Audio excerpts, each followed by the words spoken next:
In the tranquility of his home, the Prophet enjoyed the sweetness of honey. However, a misunderstanding arose with his wives, particularly Lady Ayesha and Hafsa. They felt that the Prophet was favoring other wives over them because of the honey.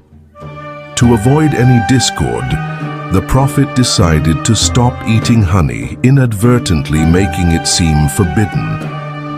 This led to the revelation of Surah Tahreem, where Allah reminded him not to make lawful things forbidden for himself. This incident teaches us the importance of clear communication, compassion, and the wisdom of divine guidance. A timeless lesson in compassion, understanding, and the beauty of divine wisdom.